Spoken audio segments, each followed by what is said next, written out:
welcome to the Making Stories podcast. This is episode 8 and welcome. If this is your first time here, my name is Claire. I'm the marketing and social media manager here at Making Stories. I'm in Nova Scotia, but across the seas over in Berlin is my lovely colleague, boss and friend Hannah-Lisa. And welcome. If it is your first time here, welcome. If you've been before and you're coming back, that's also super lovely of you to come back for more, so welcome back. This is a knitting podcast with a focus on sustainability, and we're going to share things from behind the scenes of Making Stories, but also show you what's on our needles and talk about some subjects that we really care about and what's on the blog. So that's what you're in store for today. Oh, I forgot to breathe. I don't normally do the introduction, so I was like, whoosh. So today we're going to be chatting a little bit about what's on the blog, because we have an awesome new article from Hannah-Lisa, which is all about ease. No, it's all about Gauge. I wrote the one on ease. So you did, and that was awesome. It was a brilliant article. If you haven't read it and you're kind of like in the market for a really good piece on what positive ease is, negative ease, you know, what typical fit suggestions are, Claire wrote an awesome blog post about that. Thank you, mate. Yeah, it was a fun one to write, and it actually started off a bit of a change on the blog. So originally what we had planned were fairly general posts, like talking about understanding fit and understanding those kind of things, but it was a much more like overseeing kind of posts that we were doing, and we quickly realized with that ease post, a few of you got in touch and were saying, well, this is where I have issues, I have fit issues with this certain area. I thought actually it's a lot more useful to you if we write posts that are a lot more specific, that actually have usable information in them that you can put into your projects straight away.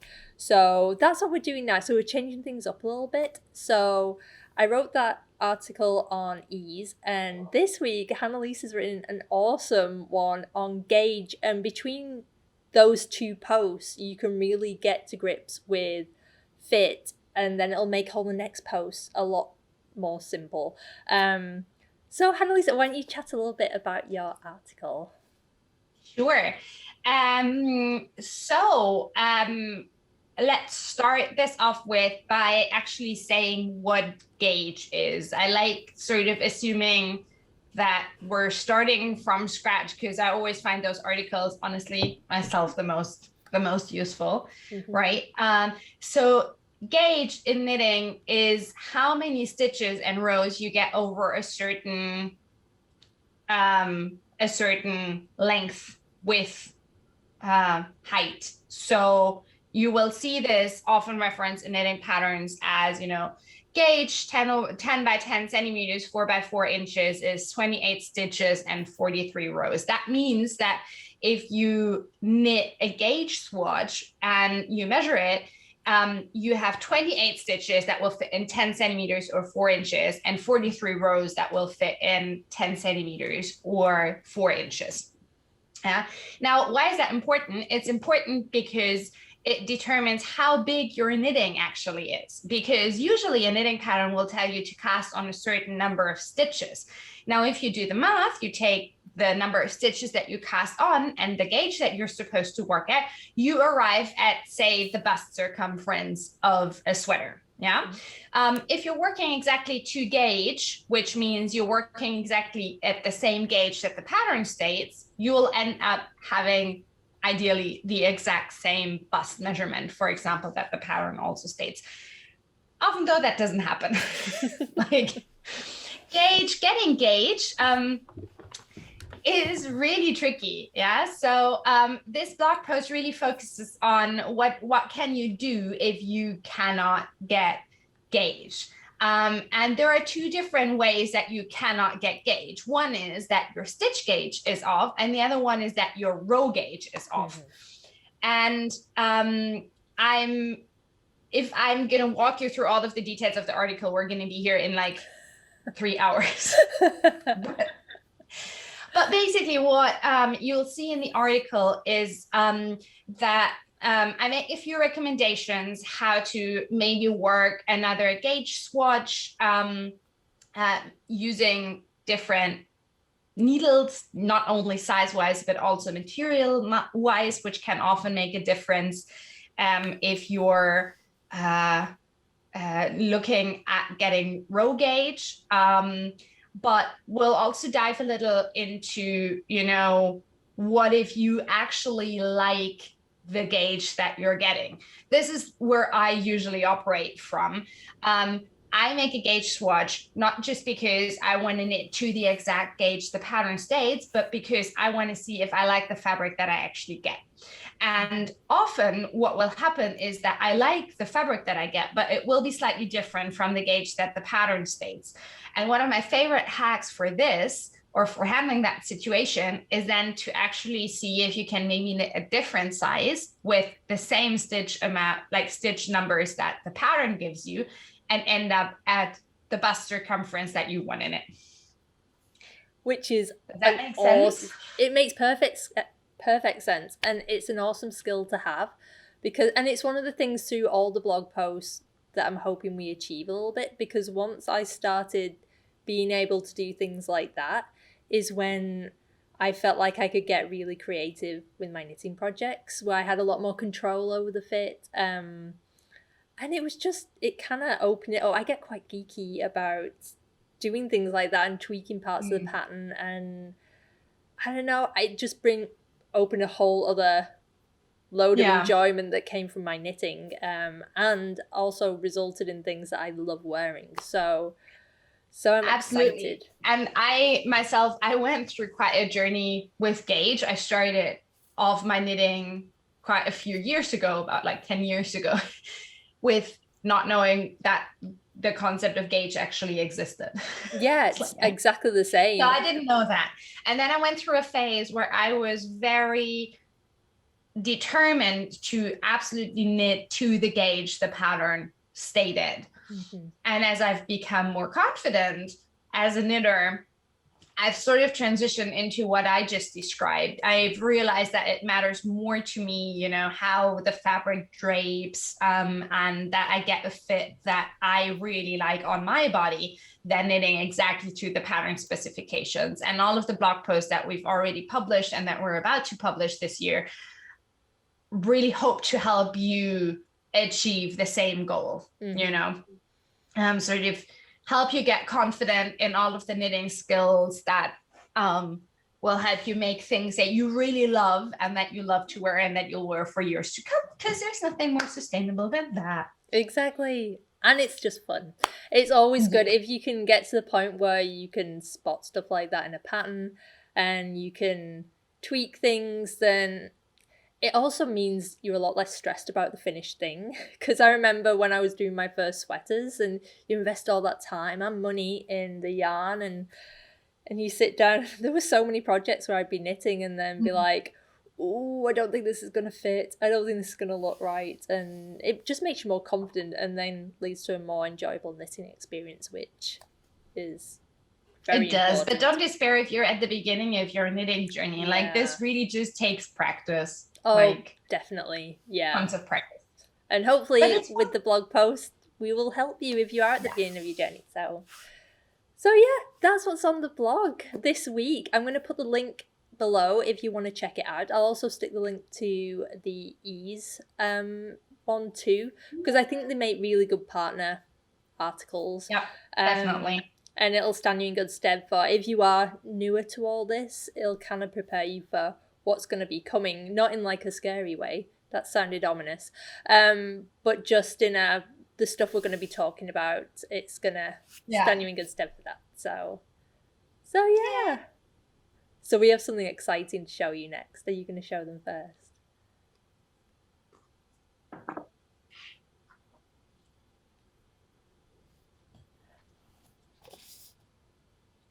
Issue 5 is back from the printer. I'm so excited. Ooh, there we go. Doing a mirrored thing. Hello. Cover reveal? Much?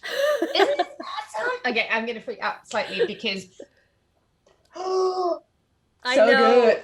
I'm so excited I'm about obviously it. biased, but I just love, like, I love everything about this. I can't stop And looking at it.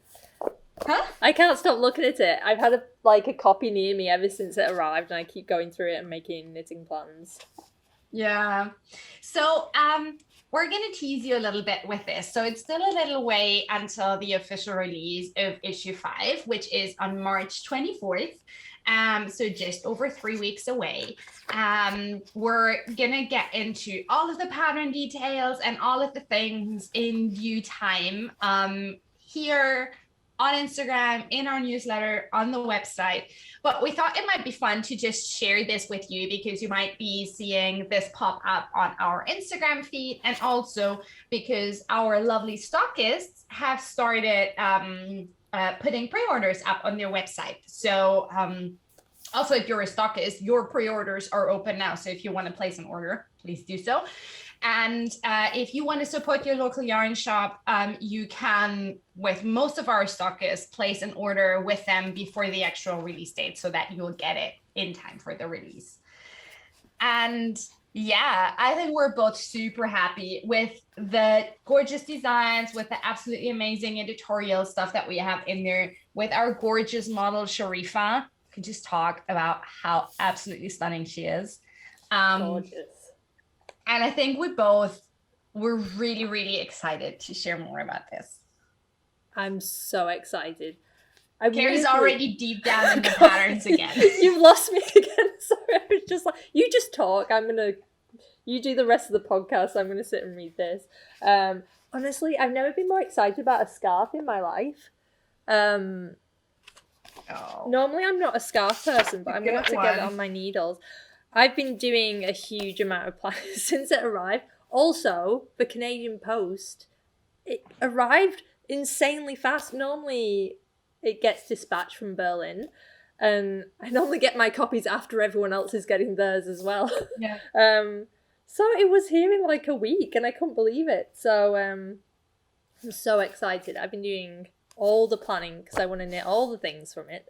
And I'm really excited to start sharing it with you on Instagram. If you follow us over on Instagram, I'll be showing it off there, and also in the newsletter. So if you are part of our newsletter, but also on here, so if you just want to check us out on here, we'll be showing lots of things, because I think in 2 weeks it'll be just before the launch. So well, I've completely lost track of my months.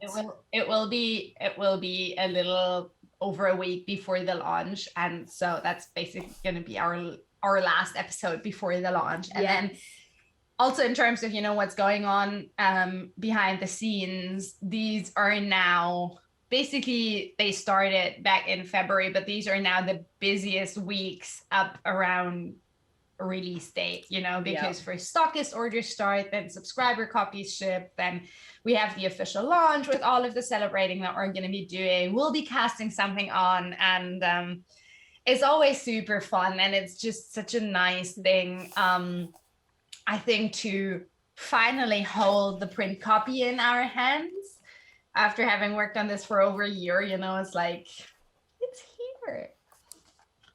It's so exciting. I remember us putting together our call for submissions for it, which seems like literally yesterday, so it's a little bit crazy, but I'm so excited about it. I already know what my first cast on is going to be. I think it's the same one that's going to be your first cast on too, which is always fun. I thought it would be fun because I think we both want in it that, like, two of the things that we want in it are the same. Yeah, I think basically I just wanted it everything in the collection, but I know the cast-ons that we've talked about are the same. I kind of thought maybe it's fun that one of us does the one and the other one does the other one. I don't know. I get what you mean. Sorry, for a second I was confused. Yeah, it was like very. I was like, what? Convoluted. That was too cryptic for me. Possibly, I was kind of thinking a similar thing. So we'll see which way it's gonna go. We're being very vague. By the time we get to the next podcast, maybe we'll be sharing what we're casting on, and we'll have a lot more to show you. So stay tuned, because issue 5 is coming and I think it's going to be awesome. It may be my favourite issue yet. I know I shouldn't be biased. I shouldn't be play favourites, sorry, but I kind of am. So yeah. Yay! Speaking of knitting, do you have something on your needles? I do, and it actually kind of relates to what I'm wearing as well, because the thing on my needles is this again. And this being the Vanilla Heirloom pattern from the Sustainablist Co. This is my favourite. Is it my favourite? It's one of my favourite knitted sweaters, and I wear it all the time. It's, as you can see, it's just a stockinette top-down raglan sweater, but it fits perfectly, and I'm all about staple pieces when I knit them. So even though it might not seem like the most exciting knit, it's the one that literally gets thrown on all the time, and I love the colour, and it makes me really happy. So I think I showed it in the last podcast, but I cast on another one. This time in a different yarn and a heavier yarn. So we were talking about gauge before. So this kind of shows you, I'm so excited. My sleeve's too long. So talking about gauge, this is a great example of knitting a different gauge. Now the Vanilla Heirloom sweater is awesome for getting to grips with that kind of thing, because it's actually written for, I think it's 5 or 6 different gauges. So it's one pattern, but you can grab a sweater quantity of yarn, knit your gauge swatch, and then match it to whichever gauge, and then follow those instructions within the pattern. I think it's 5 different versions you can do, going from fingering weight yarn up to like an Aran weight. And this sweater actually, I've cast it on 3 other times before and never liked what I was ending up with, which is why I reverted back to the Vanilla Heirloom. So I'm loving it at the moment. This is Knitting for Olive Double Soft Merino in the ochre. It's a gorgeous mustardy yellow colour, and I'm really happy. My row gauge definitely must be off. It's one of those days, I'm telling you. My row gauge is definitely off because my sleeve is way too long. I've done it to the instructions, and I'm up to the ribbing, and it's already over my hand. But that's fine, because I actually like it a bit roomier. So all I'm going to do is rip back to do 2 decreases ago, and then just do the ribbing. Because I also have a few plans for this. I've decided it was going to go one of 2 ways. I was either going to make it into another pattern, which was, I was going to do the edging from the tulip sweater from Melody Hoffman, which is super cute. But I think I'm going to do it plain, and I'm going to play around with some duplicate stitch. So I actually briefly talked about this last time, so I'm not going to bang on it too much. That's going to be super fun. I know, and I can't wait to play it. It's like a blank canvas. So I think what I'm going to do is I'm definitely going to do some elbow patches just to reinforce this area. Yeah. And like a cream and maybe like a brighter yellow. But I'm toying with a few. I'm going to see how that looks and maybe leave it there. But I might do a little something on the front at the top, or I don't know. I was playing around with the idea of maybe doing like a little monogram thing going on, but I didn't know if that was a bit cheesy. But it, preppy, I think. I know, but it could be kind of cute. The problem is I saw an episode of Miss Fisher where she had like a monogrammed cardigan, and I was like, that's so fun. Well, I mean, how about you do the monogram, but like not on in the chest area, but maybe, to the side at the hip or something. Or maybe just repeat some of the pattern, or maybe just like a little bit of something down the raglan rather than going monogram. Yeah. So I love, in terms of, it's not technically duplicate stitching, but in terms of embellishing clothes with embroidery. Yeah, I think Marina Skua, she's doing the most beautiful things, and I find them so inspiring. And it's kind of fun because it means you can get super creative after the fact, and it's not a case of, if you are trying something new, then you have to rip back a load of knitting. It's kind of like you can go straight onto the knitted fabric, and then if it doesn't work, you can just pull it out and try something new. So I'm really excited to try that. So That's what's on my needles at the moment, which is super fun. So Awesome. what about you? So before we dive into what's on my needles, both of us received comments on what we were wearing after the last episode. So I'm just going to start with sharing what I'm wearing today because it's different. And make sure you show them the back because it's really fun. Okay. So this is one of my first sweaters that I knit, and to this date, one of my favorite ones. So this is the Gather sweater by Courtney Steinhauer. And I think it's in Spot and Chloe some fingering weight thingy. I think it's long since been discontinued. And at the time when I was knitting this, I just really loved the shade. And now that I actually know what goes into designing such a sweater, I just love the entire concept. So basically you have, I'm not going to be able to show this super well, but here, autofocus. So basically you have sort of like a slight bat wing situation going on here, which is kind of creating this drop shoulder thing. And then you have, but you're knitting part of it in stockinette and you're knitting part of it in that's really in cool. garter stitch. I always thought it was like a raglan. Isn't it? It's not. Oh. It's not. It's drop shoulder, but it looks like a raglan because of this. But the fit, also because the yarn is super drapey, is just really great. And then you have these cute little drop. I like that. Like drop sleeves, you know, like kind of little bit over elbow. And this, let me just show you. The neckline is, I think, picked up at the end and just a little bit of stockinette to echo this.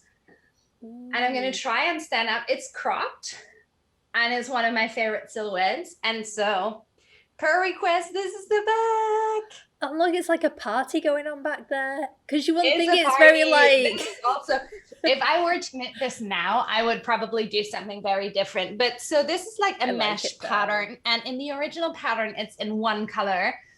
But I was like, I want to do stripes in hot pink and gray. So I did stripes in hot pink and gray. I love it. I love that bit of color though, because it just makes it like... Because from the front, it looks awesome, but it's kind of like really interesting, but subtle. And then it's like, hello, party in the back. Yeah. I love it. So I love it. I've been wearing it a ton. Yeah, just really good. That's awesome. I've seen you wear that sweater so many times, and I never realized it was, I thought it was like a raglan thing going on whenever I've seen it. So. No, it's not. But it's really cool. I really love it. And it's kind of this, I don't even know why this is, but it has kind of this high-low hem effect. Ooh, I also have to do a little bit of mending here. It's a little bit of a hole. Well, anyways. So from that to what's on my needles, I actually have a finished object to share with you. Ooh. Fun. I finished my winter celebration socks. Well, except for they're not blocked yet, and they're also not. The ends are not woven in yet. I love that color. That's such a sweet color. Kind of weird unblocked. That's okay. We get it though. We know what they're like. So this is our free newsletter subscriber thank you pattern. So if you subscribe to our newsletter, you get that.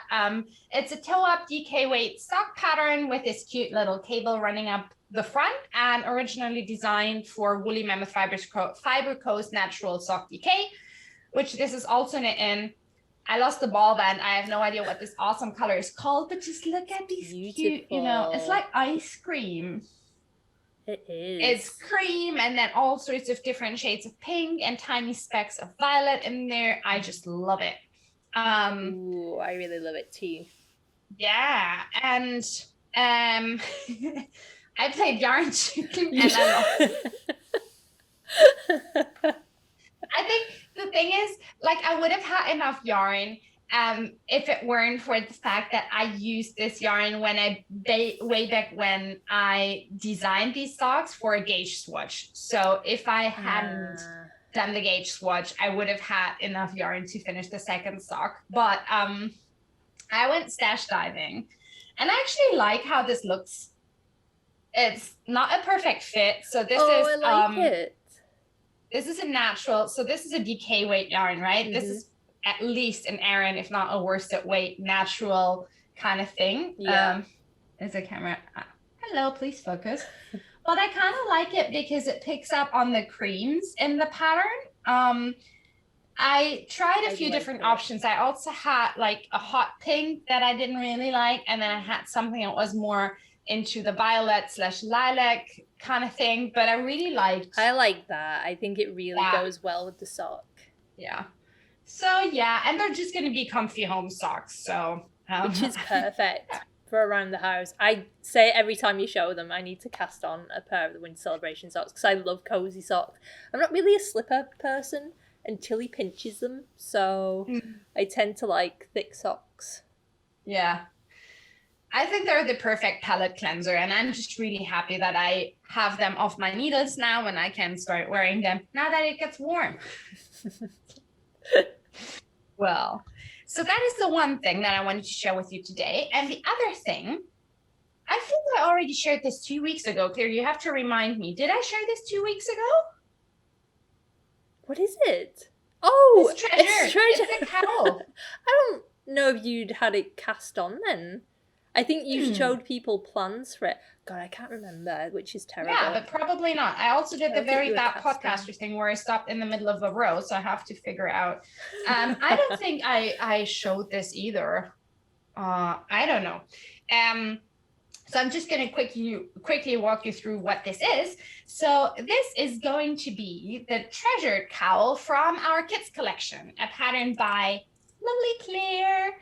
And it is knit in John Arden Textiles, knit by Numbers DK in the colorway and blanking, but I have a scheme here. Number 75, this is. It's a nice color. And it's this gorgeous, it's extremely hard to photograph. Oh, but this actually picks it up quite well. So it's a burgundy that in some light shows up as more bluish/violet, and in other lights as pink. And I absolutely love it. It's the exact same color as Oren's winter shoes. Oh, nice. Oh, that's going to be really good then for going into spring. Oh, it's cute. And I'm loving the pattern. So, sort of in the same line as the Winter Celebration socks, I find kids' knits are great palette cleansers because they go so quickly. And this one has all the good things. Like it has shaping, it has an interesting stitch pattern, it has gorgeous yarn. Yeah. So you start at the top. This is actually going to be folded over when worn. So let me just show you. You start at the top. You do have 10 centimeters of twisted ribbing to go through, but you have all of the shaping and gorgeous cabling and stuff to look forward to. So yeah, that's always a bit of a pain, the twisted ribbing, but fine. It's worth it at the end. Yeah. And then you sort of do a similar thing that you would do if you weren't to knit a raglan sweater. So you start increasing, and you carry the twisted rib through from the turtleneck over the shoulders, which I think is such a cute detail. Yeah. And then in the front, you have a bit of stockinette, and then you start this beautiful center cable, which flows directly from the ribbing, which is one of my favorite things. And the back is plain stockinette. Yay. So all of this just make it really fun. I really, really love working on this. It's one of those things where I can just pick it up and knit a few rows or rounds on the go because the pattern is super intuitive. I finished the increases, and so this little progress keeper is where my increases were finished, and I think I have about maybe 5 or 7 more rows to go in the body of the cowl. Oh, it's coming along so quickly. It's quite a speedy knit, especially in Knit by Numbers. It's quite a heavy DK, so I found it really whipped up quite quickly.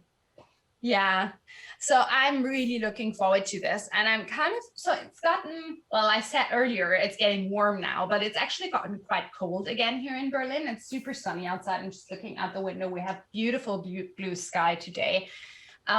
But it's quite cold, and I think Oren can still wear this winter. I made the size 1.5 years, so 18 to 24 months. So with a little bit of, so he's just turned like 17 months old, and I'm hoping that he can still wear it in the next, at least fall, or I'll just make him a new one. Yeah. So, hopefully it won't have grown too much that you can't have it by going into next tell winter. That to Orion, please. No, growing is good. Growing is good.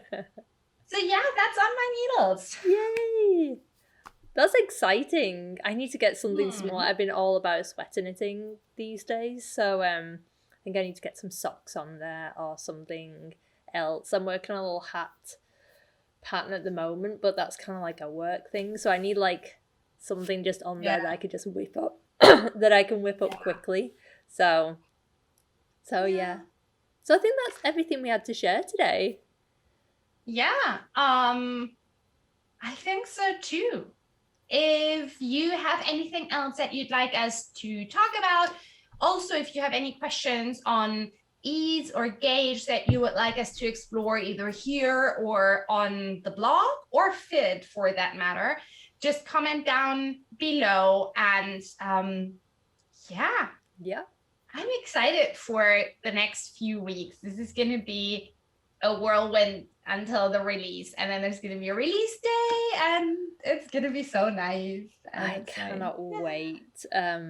If you want to keep up to date a little bit more regularly than the podcast, then you can follow us on Instagram, or you can sign up to the newsletter, where I share all the goings on every week. But yeah, if not, we'll be back in 2 weeks with a lot more information about issue 5, and hopefully some other things on our needles and some things off our needles, fingers crossed. So yeah, I hope you'll join us again then. Oops, sorry. I talked for you there. No, I was done. I was just going to say, if you like this, give it a thumbs up or hit the subscribe button, because that really helps, get the podcast in front of the eyes of more people, which I'm very confident about now that we've kind of fixed the tech issues. Yes, we don't mind people really seeing nice. It. Also forward it to a knitting friend or two if you have friends who watch knitting podcasts. And I can't wait to chat again with you in 2 weeks. Me neither. See you then, folks. Bye, lovelies.